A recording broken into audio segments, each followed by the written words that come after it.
Hello everyone! Gusto nyo bang malaman kung paano ko ginawa ito?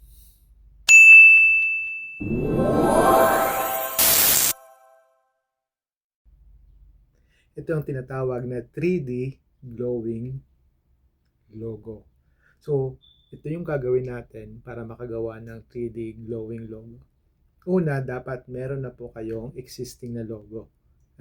So, panoorin nyo po yung aking mga tutorials kung paano gumawa ng logo para sa inyong Facebook, TikTok, and other social media accounts. Okay? So, ang unang gagawin natin ay mag-download muna kayo ng application na ito. So, ChatGPT, So, merong application ito, pwede nyo i-download or pwede rin sa Google Chrome mismo kayo mag-open ng ChatGPT. So, doon pwede kayo mag-sign in, mag-register kayo ng inyong email address. Okay? So, ayan, pag meron na kayo, open nyo lang yan. So, new chat. So, sa new chat, una nyong gagawin, i-upload nyo ngayon yung inyong photo or i-type nyo yung prompt na ito. So, gayahin nyo lamang yung laman ng prompt na to or kung sanay na kayo dyan, ay pwede na kayong maglagay ng inyong prompt na sarili. Then, i-upload nyo yung photo o yung inyong logo na nagawa na. Then, pindutin nyo lang yung generate.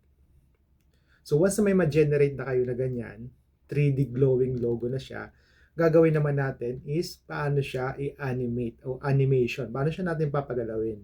So, kailangan nyo naman mag-download ng application na ito. So, yung Pixverse. Okay? So, sa Pixverse, download nyo lang yan. At once na na-download nyo, ay i-open nyo. Sundin nyo lang yung mga instruction dyan. Huwag kayong magbayad. Huwag kayong mag-subscribe. Okay? May free yan.